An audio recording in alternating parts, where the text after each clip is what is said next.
All organisations are under pressure right now.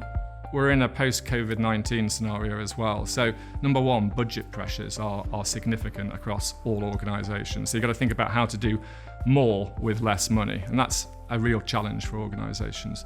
Number two is we've got technology, which is happening so fast right now. And I think with our defence customers especially, it's how do you maximise and how do you actually nurture that technology and deliver it into the arms of the warfighter quickly. And then that is then one of the other key points, pace. Pace is really important. The rise of technology and the rise of software means that fundamentally things can happen much, much quicker with less capital expenditure.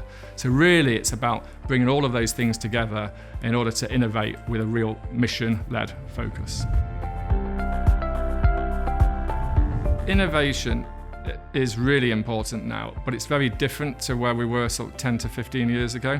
10 to 15 years ago, we were focused on research and development, which was been done over many, many years and which may drop out an outcome after a long time. The key thing that's changed now is the pace.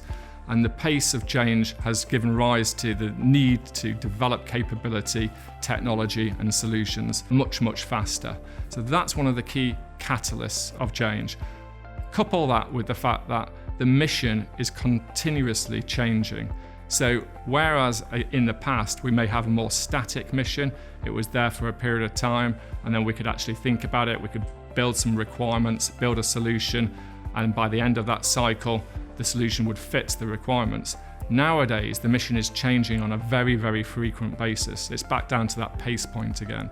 So what we need to do is iterate our thinking with customers and suppliers together in order to keep an eye on the mission as it evolves through its life cycle.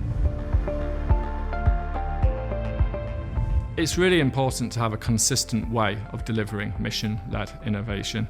And so what we try and do, first and foremost, is focus on the customer and the end user need.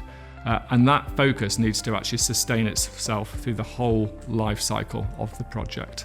So that customer focus, absolutely critical.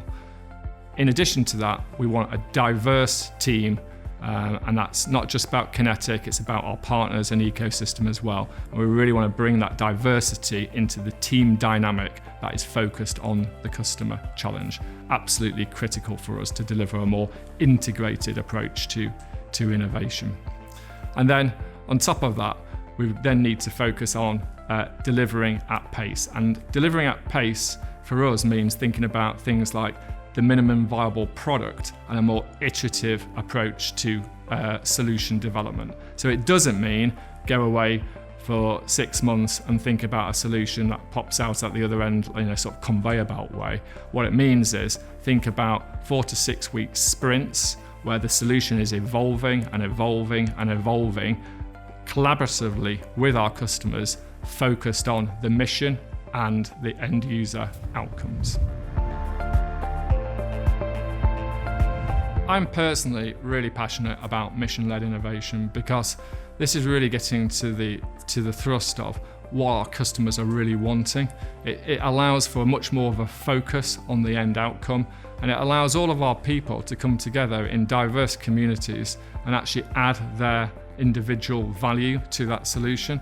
And what's better for an organisation like QinetiQ to see the result of all of our hard work delivering an impact to our end users. So mission-led innovation for us is about focusing on our end users and our customers.